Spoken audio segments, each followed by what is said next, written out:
Bonjour à tous, salam alaikum. Cette vidéo est un épisode spécial que nous avons préparé en réponse au contexte actuel. Je sais que beaucoup d'entre vous sont un peu dans le flou par rapport à cette histoire de virus. Ça peut se comprendre d'ailleurs, car les informations arrivent au compte-gouttes, parfois même de manière contradictoire, et le gouvernement et les organismes de santé ne nous disent finalement pas grand-chose, en dehors du fait qu'il faut éventuellement porter un masque, bien se laver les mains et éviter autant que possible les contacts non indispensables. Bon alors, ce sont de bons conseils, bien que relativement maigrichons, c'est-à-dire c'est un peu simple et insuffisant de notre point de vue. Car il s'agit là presque finalement que de bon sens, et on ne devrait pas se contenter de ça. On devrait être capable d'aller plus loin, et d'en profiter, et de profiter de chaque situation pour se remettre en question et envisager l'avenir avec une perspective de progression. Car de notre point de vue, aujourd'hui, c'est tout notre mode de vie qui est à revoir. Et cette histoire de coronavirus est en train de remettre en question notre mode de vie actuel. Et c'est ce qu'on va voir aujourd'hui ensemble.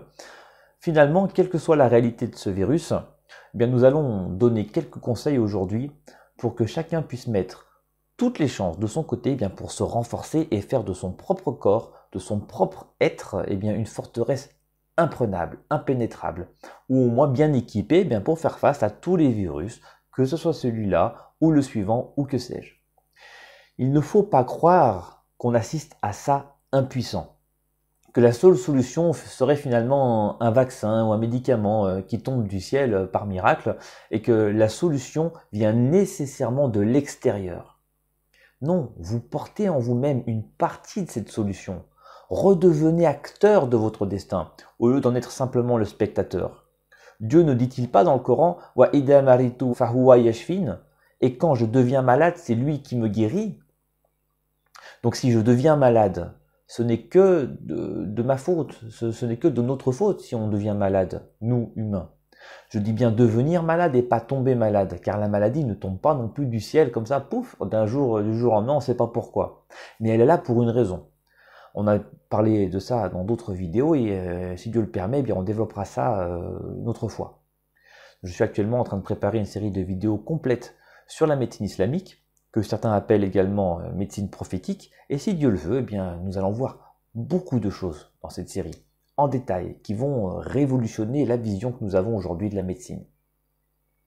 Donc pour en revenir au virus, la meilleure façon de se préparer à n'importe quel virus, c'est d'avoir un système immunitaire robuste, solide, armé et prêt à se défendre. Alors on va pas rentrer dans les histoires, est-ce que cette histoire de virus, est-ce qu'il a été créé par des êtres humains en laboratoire, est-ce que c'est une arme biologique, est-ce que c'est au contraire quelque chose de naturel, finalement, peu importe. Ce qui nous intéresse nous, c'est ce qui est à notre portée, c'est ce qu'on peut faire, c'est là où on est attendu et c'est là où on est en capacité d'intervenir. C'est pour ça que on va s'interroger sur ce que nous on peut faire à notre échelle. Donc si je veux prendre soin de mon système immunitaire, quelle est la réponse que va me donner la médecine moderne? Comment faire pour renforcer son système immunitaire? Malheureusement, il n'y a rien. Il n'y a rien tout simplement parce que la médecine ne s'intéresse pas à cette question. Et c'est un peu pour ça aussi aujourd'hui que les médecines alternatives explosent. Les gens en ont marre, mais vraiment marre, de cette médecine chimique qui considère l'individu comme une machine déréglée qu'il faut venir régler. Alors que non, l'être humain est vivant et il faut prendre soin de ce qui est vivant. De notre point de vue, les médecins et tout le personnel médical ont une place primordiale. Ce n'est pas rien que de prendre soin des autres, même si on est payé pour ça, même si c'est un travail qui est noble. Alors comment ça se fait? Comment c'est possible que les médecins ne connaissent rien à l'alimentation, rien à la nutrition? Pourquoi est-ce qu'ils n'ont pas au moins une base de connaissances sur la spiritualité, sur la psychologie, qui pousse l'individu à ce que certains appellent par exemple la pensée positive? Alors qu'on connaît aujourd'hui l'impact de la santé psychologique d'un individu sur sa santé physiologique. Alors bien sûr, c'est pas un reproche qu'on fait ni aux médecins ni à qui que ce soit. On sait qu'aujourd'hui les médecins sont submergés Déjà en temps normal, ils sont submergés, ils enchaînent les patients les uns après les autres, et en plus là avec cette histoire de coronavirus, donc ils sont tous débordés. Ils donnent tout ce qu'ils peuvent, tout ce qu'ils ont à l'effort national de mobilisation. Mais ça ne nous empêche pas, bien sûr, de nous poser les bonnes questions. Donc ce n'est pas un reproche qu'on fait à eux, mais on s'interroge de façon plus globale. Donc il y a notre système immunitaire d'un côté. C'est quelque chose que tout le monde connaît aujourd'hui. Et de l'autre, il y a un autre système immunitaire, spirituel, psychologique ou divin. Appelez ça comme vous voulez. C'est peut-être même la première fois que vous entendez parler de ça. Et pour faire simple, il s'agit grosso modo de notre comportement quotidien qui influe sur notre façon, de façon capitale sur notre santé, car il est garant de notre équilibre, mais notre équilibre intérieur. Et plus notre corps maintient certaine forme d'équilibre intérieur, sous tous ces aspects d'ailleurs, même pas qu'intérieur, mais alimentaire, psychologique, spirituel, et moins il sera sujet au déséquilibre de la maladie. On le voit par exemple dans le sport, voilà, le mental, l'état d'esprit donne aux sportifs une énergie nouvelle qu'ils n'avaient pas et qui lui permet de viser plus haut, qui permet de viser plus loin.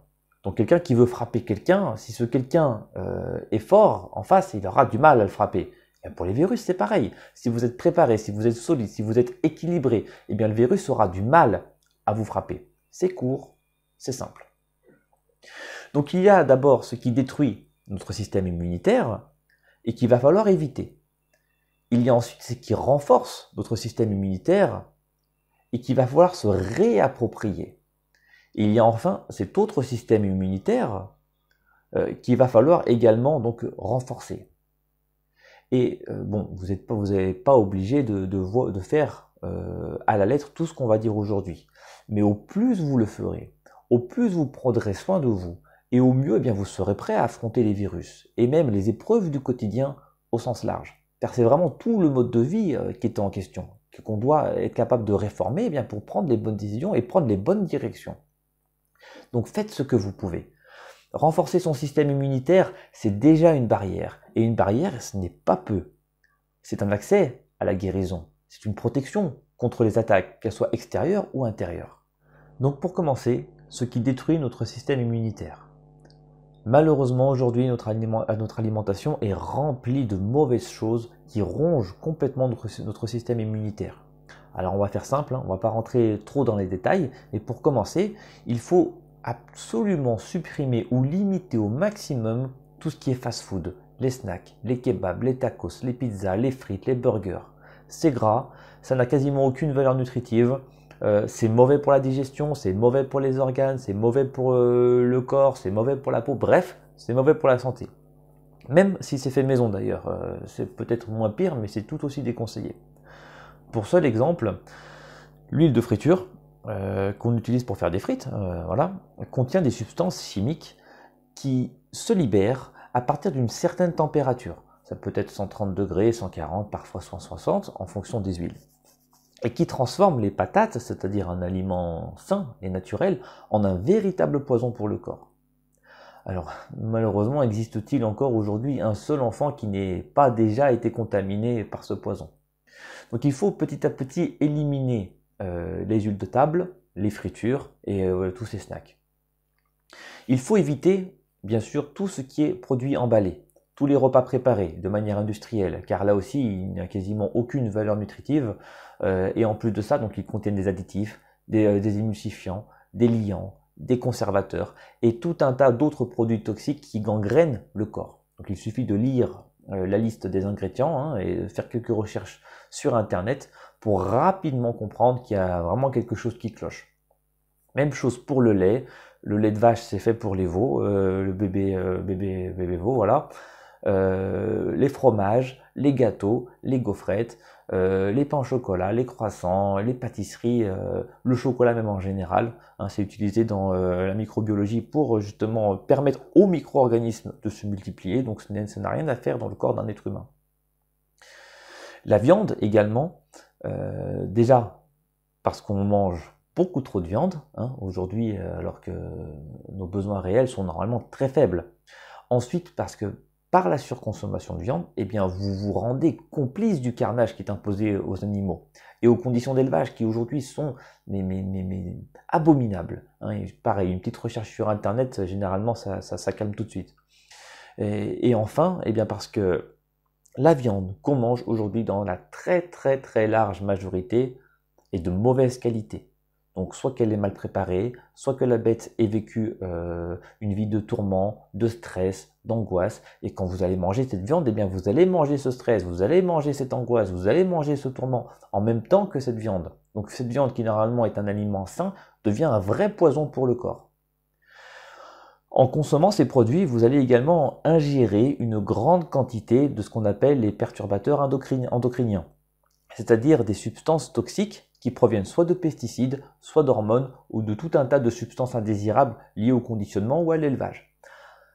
Bien sûr, il faut aussi éliminer les sodas, les sucreries, le sucre dans le café, bref, le sucre raffiné, le sucre blanc. C'est un vrai poison là aussi qui attaque très sévèrement le système immunitaire. Alors vous allez peut-être voir à travers tout ça ce que vous avez l'habitude de manger tous les jours et vous allez me dire mais alors qu'est-ce qu'il nous reste à manger? Il ne nous reste plus grand chose. Bien sûr il reste beaucoup de choses à manger mais aujourd'hui peut-être qu'on a pris tellement l'habitude de mal manger et bien qu'on occulte de façon peut-être inconsciente tout ce qui est naturellement bon pour nous. On va en parler un peu plus tard dans la suite de la vidéo. Et par rapport à la question de l'alimentation, bien sûr, eh bien, c'est votre santé, c'est votre choix. Chacun est libre de ses choix, mais si vous ne vous réveillez pas, si vous ne vous prenez pas en charge, si vous ne prenez pas en charge votre santé, malheureusement, personne ne le fera à votre place. Pour les croyants, bien sûr, il faut éliminer en priorité tous les produits qui sont interdits par Dieu. Dieu n'interdira jamais à ses créatures quelque chose qui est bon pour elles, quelque chose de bon pour elles.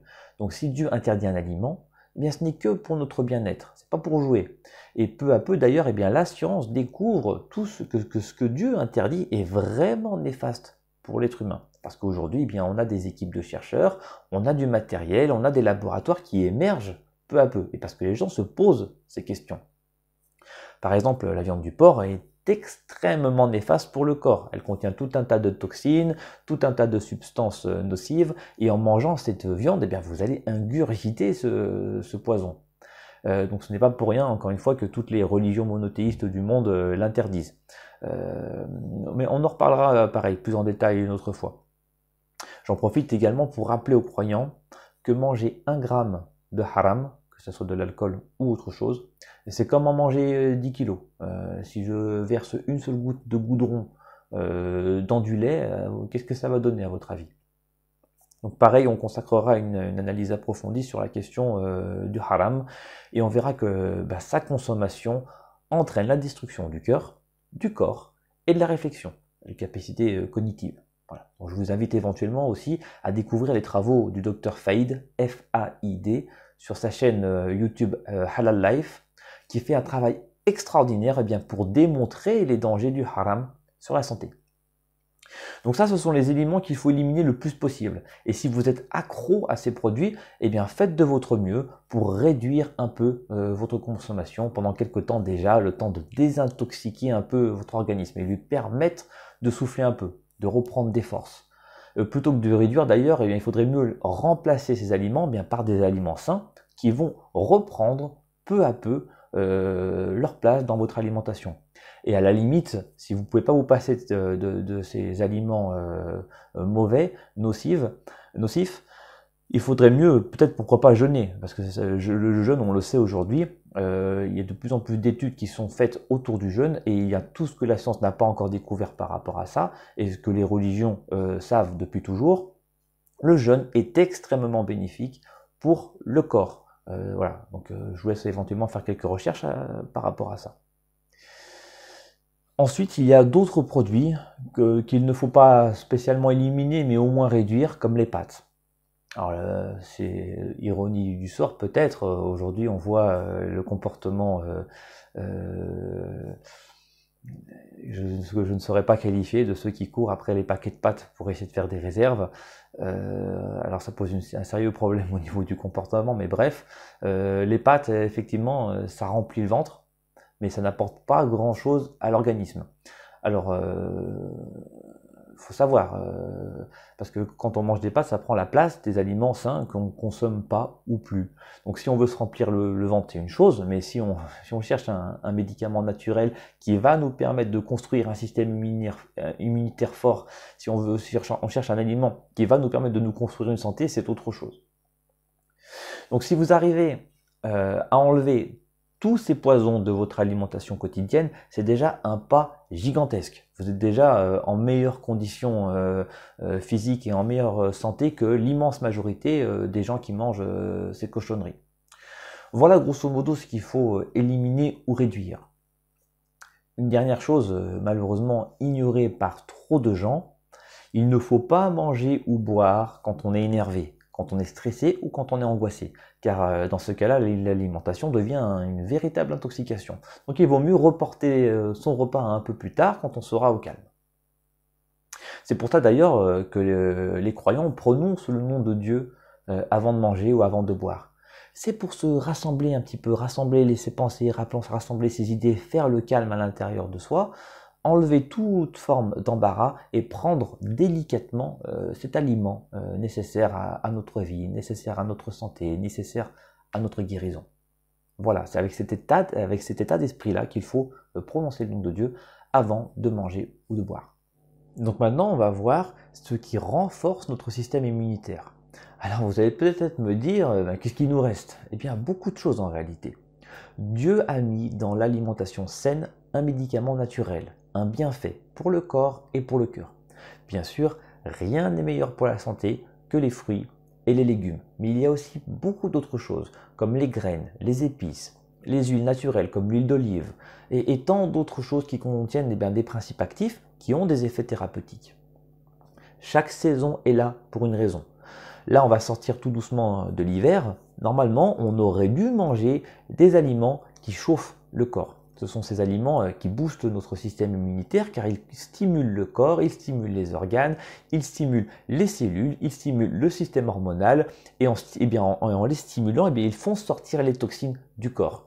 Donc avec une alimentation qui suit le rythme des saisons, là en l'occurrence l'hiver, ces ingrédients, ces aliments ne laisseront pas les infections se développer, ni les micro-organismes se multiplier. Donc si on veut renforcer notre système immunitaire, on va commencer par ajouter des épices dans nos repas. Toutes les épices qui chauffent un peu le corps, comme le gingembre, le curcuma, la cannelle, le poivre, le paprika. Regardez ce que vous avez dans vos placards et faites des tests. Vous allez repérer tout de suite quels sont les aliments qui chauffent et quels sont ceux qui ne chauffent pas. En France, nous avons la chance d'avoir une variété d'épices gigantesques. On a par exemple le thym rouge qui est un des meilleurs thym au monde. Vous pouvez ajouter plein de choses à vos repas, comme les graines, qui sont excellentes pour notre système immunitaire, comme le sésame, le carvi, la fenouil grecque, la coriandre, l'anis. D'ailleurs, une infusion de thym, de carvi et de fenouil, c'est excellent pour les problèmes digestifs et les gaz intestinaux. Pour les herbes, vous avez le céleri, la coriandre, le laurier, bref, vous faites une petite recherche sur internet, vous allez trouver tout un tas d'épices et d'herbes qui sont excellentes pour la santé et apprenez à repérer celles qui chauffent l'organisme, qui va stimuler donc les organes, les cellules et le système immunitaire des autres. Toutes ces épices, toutes ces plantes, toutes ces graines ont des effets bactéricides, antivirales, antibiotiques. Donc il va falloir se les réapproprier et recommencer à les consommer. Il faut bien comprendre que votre corps, les cellules de votre corps, votre peau, vos yeux, vos organes sont faits de ce que vous mangez. Donc bien sûr que vous pouvez rendre votre corps antiviral, bactéricide, etc. Ça n'a jamais existé. En 2000 ans d'histoire, qu'on mange de la merde, mais il n'y a pas d'autre mot, comme on la mange aujourd'hui. Donc il faut revenir à ces bonnes choses qu'on trouve dans la nature. Et ce n'est pas la médecine moderne, malheureusement, qui va vous orienter vers ça. Non, ça doit être un choix que vous faites, de vous reprendre en main et d'ouvrir un peu les yeux sur ce que vous mangez, et ce que vous devenez, ce que vous faites de votre corps. Donc l'idéal est de faire des repas à base de fruits et de légumes, Et dans vos repas, eh bien, vous ajoutez des épices, vous ajoutez des graines, vous ajoutez des herbes. Ça déjà, c'est excellent. Également, les légumineuses, les légumes secs, comme les fèves, les petits pois, le soja, les haricots, les lentilles, ça, c'est top. Tout ce qui chauffe le corps va le nettoyer. Et en plus, eh bien, vous allez récupérer les propriétés antiseptiques et antivirales des aliments sains. Alors non, quand on parle des aliments qui chauffent, on ne parle pas de la sauce samouraï ou de ces trucs-là, ça c'est du poison. On parle plutôt des agrumes, comme les oranges, les citrons, les pamplemousses, les mandarines. L'ail et l'oignon sont également extraordinaires, beaucoup trop sous-estimés. En même temps, aujourd'hui, malheureusement, quand on dit à quelqu'un qui est malade, eh ben, va manger de l'ail et des oignons, et il n'y croit pas, malheureusement. Il pense que forcément, le médicament est quelque chose qui est cher, qui est rare, qui est difficile à se procurer, alors que tout est autour de nous.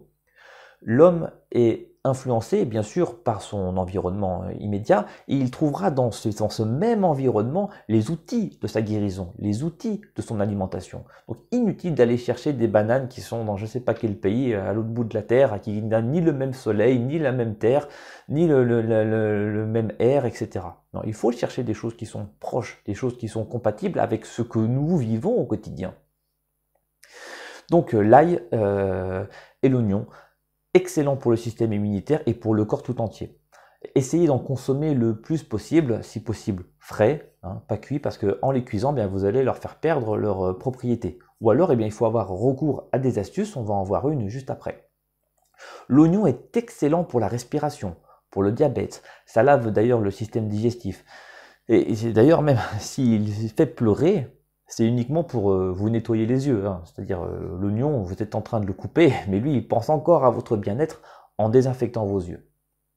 Donc si tout le monde fait ça, eh bien c'est tous les membres de la famille, du village, de la région et du pays qui vont se renforcer, qui vont être en mesure de repousser les virus, qui vont être capables de repousser ces virus, quels qu'ils soient ces virus. C'est vrai, aujourd'hui, on passe notre temps à courir. On se demande bien d'ailleurs après quoi on court et on n'a pas beaucoup de temps. Donc si vous voulez une solution rapide et efficace qui réponde à tous ces problèmes à la fois, eh bien on va vous proposer une astuce. Subhanallah, vraiment, on a tort de penser que nos anciens étaient moins intelligents que nous. Au contraire, ils étaient meilleurs que nous sur tant de choses. Ils auraient eu tant de choses à nous apprendre qu'on a oublié, qu'on a laissé, qu'on a négligé, notamment dans leur alimentation et aussi dans leur sagesse en général. Le top du top de l'alimentation, c'est la soupe de légumes. C'est la soupe de mamie, qui était très populaire dans le temps, mais qui aujourd'hui semble peu à peu disparaître. Alors comment on procède? C'est très simple. On prend quelques légumes qu'on coupe en tranches, on les fait cuire dans une casserole. On ajoute quelques épices et voilà, 10-15 minutes, c'est pas plus long que les pâtes et c'est tellement meilleur, c'est prêt très rapidement. On sert ça dans des bols. Ce qui est important, c'est de bien garder le bouillon, c'est-à-dire qu'on va manger les légumes et le bouillon à la fois, car c'est lui qui contient tous les principes actifs des légumes. Enfin, pas tous, mais une grande majorité. Le meilleur du légume sort du légume à la cuisson. Donc si vous jetez l'eau, vous vous privez de ce qui est le meilleur pour votre santé. Donc prenez l'habitude de faire des soupes. C'est pour votre santé, c'est pour vous, rendez-vous ce service. Ça ne coûte pas très cher et ça produit de grands changements dans le quotidien. La soupe de légumes, c'est magnifique. C'est un médicament naturel qui contient tout ce dont vous avez besoin. Choisissez les légumes que vous voulez, tout ce que vous voulez, vous faites des mélanges, faites des tests, essayez de prendre par exemple des légumes de saison, mais peu importe au final, si vous en êtes déjà là, c'est déjà très bien. Bon, mélangez-les comme vous voulez, testez comme vous voulez, testez des recettes, c'est très simple à faire et c'est délicieux. Une cuillère, c'est délicieux. 10 cuillères, c'est délicieux. Ça fait du bien au corps. On sent le goût des bons aliments naturels. Ça fait du bien au corps, ça fait du bien à l'être en général. Alors, par exemple, vous pouvez prendre une carotte que vous coupez en lamelles en ce moment-là, un oignon, une gousse d'ail, un poireau, une patate. Hop, vous mettez ça à cuire. Un petit peu de thym et de romarin. Et ça y est, vous avez déjà une pharmacie extraordinaire entre les doigts. Avec le thym, par exemple, vous aurez du thymol, du cravacrol, qui sont déjà des puissants bactéricides anti-infectieux qui vont booster votre système immunitaire. Servez ça à vos enfants. C'est extraordinaire pour eux et pour vous. Donc ça sera l'occasion aussi de redécouvrir le plaisir des légumes et le plaisir des bonnes choses. Une parenthèse, tant qu'aussi que j'y pense, pour les musulmans, on sort un peu de l'alimentation, le wudu, c'est-à-dire les ablutions à l'eau, qu'on fait 5 fois par jour, eh bien ça nettoie vraiment les zones sensibles du corps. Encore une fois, Dieu ne fait rien par hasard. Le nez, la bouche, les oreilles, même si un virus entre, eh bien il va sortir. Il y a des études qui sont en train de montrer ça, qui sont en train de travailler et d'appuyer ce genre de choses. Les recommandations divines, non, ce n'est pas un jeu. Le prophète sallallahu alayhi wa sallam nous dit que le wudu enlève même les péchés. Donc qu'est-ce qui est de plus grave? Est-ce que c'est les péchés? Est-ce que c'est le virus? Bon, on n'en est pas encore là, on aura l'occasion de parler de tout ça. Mais voilà grosso modo déjà ce que vous pouvez faire par rapport à votre système immunitaire. La soupe dans laquelle vous allez pouvoir mettre les bons ingrédients qui vont chauffer le corps et stimuler le système immunitaire, si vous le faites ne serait-ce que tous les soirs, de tous les jours de la semaine, c'est facile à préparer et c'est excellent. Vous allez voir une répercussion sur votre organisme qui va être extraordinaire. Maintenant, en ce qui concerne l'autre système immunitaire, spirituel, psychologique ou divin, appelez ça comme vous voulez. Dans tous les cas, c'est un système immunitaire lié à notre comportement et qu'il ne faut surtout pas négliger. Car ce système immunitaire-là impacte le système immunitaire physique et la santé directement. Par exemple, tout le monde connaît l'effet placebo. On donne un bonbon à quelqu'un en lui faisant croire que c'est un médicament. Et la personne guérit du fait de sa croyance. Donc il y a un lien entre l'état d'esprit d'une personne et sa santé. Ça, c'est ce que la science dit. Nous, on ira plus loin en disant qu'il y a un lien entre chaque acte, chaque comportement, le comportement général d'une personne et sa santé. Pour les croyants, il y a certes ce que Dieu interdit comme aliment, mais il y a aussi ce qu'il interdit comme comportement. Dieu n'interdirait jamais quelque chose de bénéfique à l'être humain. Donc s'il nous recommande des choses et s'il nous en interdit d'autres, ce n'est que pour notre bien-être. Par exemple, Dieu n'a pas besoin de ta prière. Il l'a prescrite pour toi, pour ton bien-être, pour ta santé, pour ton équilibre intérieur.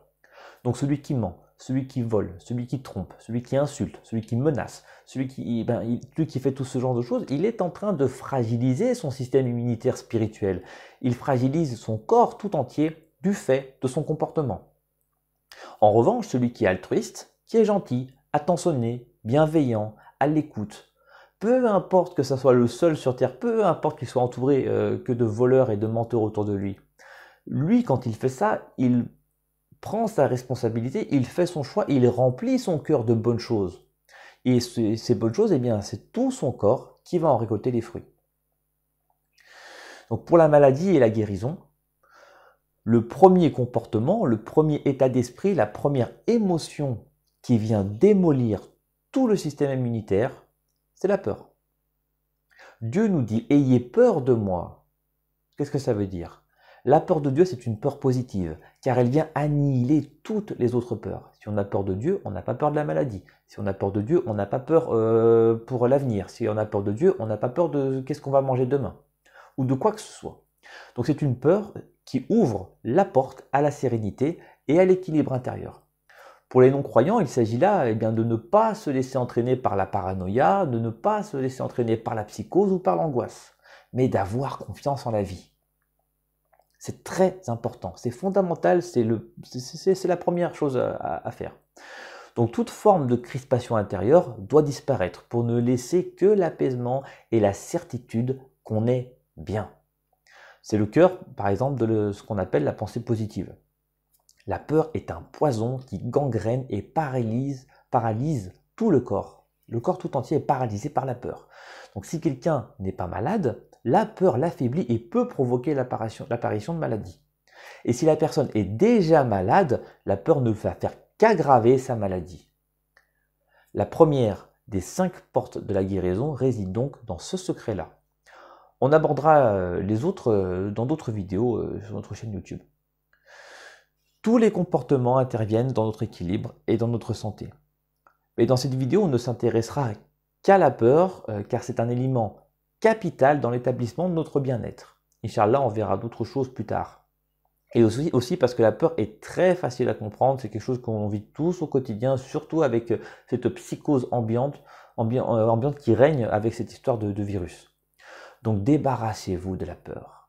retrouvez confiance en la vie, en vous-même, restez vigilant, car l'absence de peur ne veut pas dire absence de vigilance. Ce n'est pas non plus une invitation à l'inconscience. Au contraire, c'est une invitation à la lucidité.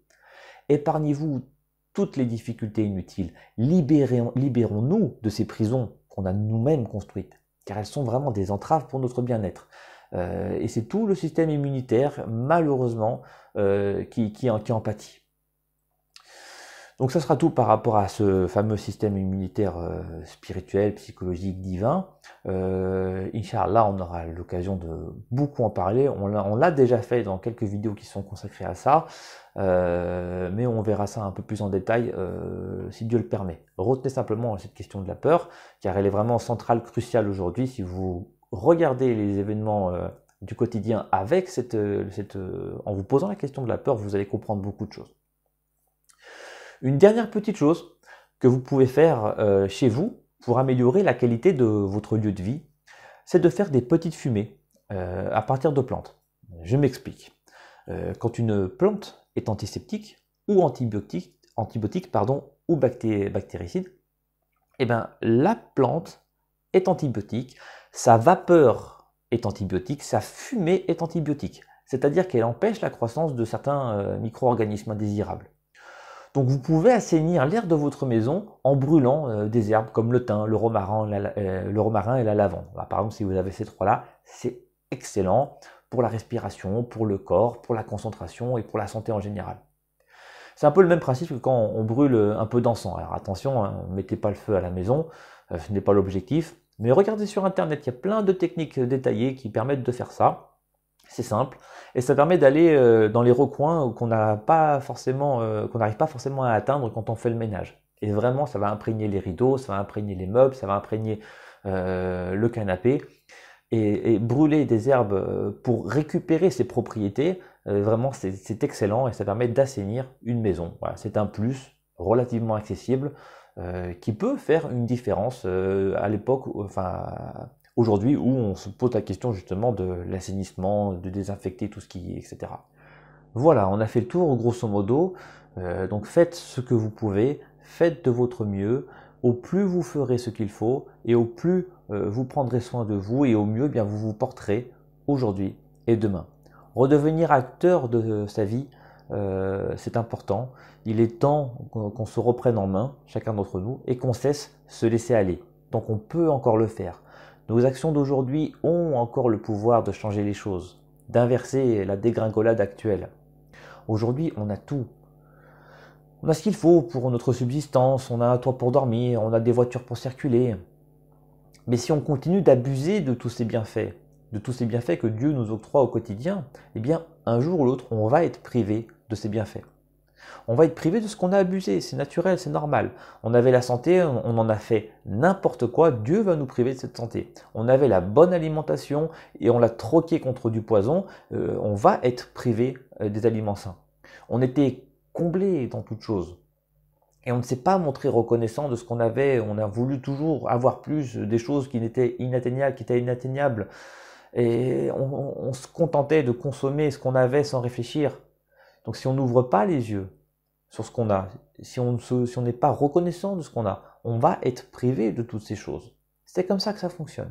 Et personne ne pourra changer la façon dont Dieu a fait les choses. Donc si vous voulez en découvrir un peu plus, nous avons quelques vidéos sur notre chaîne YouTube. La playlist s'appelle Médecine islamique. Vous trouverez quelques vidéos notamment sur ce fameux système immunitaire, spirituel, divin, psychologique. Également, on va faire un résumé de tout ce qu'on a dit et on va le mettre en lien pour ceux qui veulent le télécharger et l'imprimer éventuellement. Voilà, je vous dis à très bientôt. Soyez bons, soyez forts, soyez justes, que Dieu vous préserve. Amin. Salam alaikum wa rahmatullah.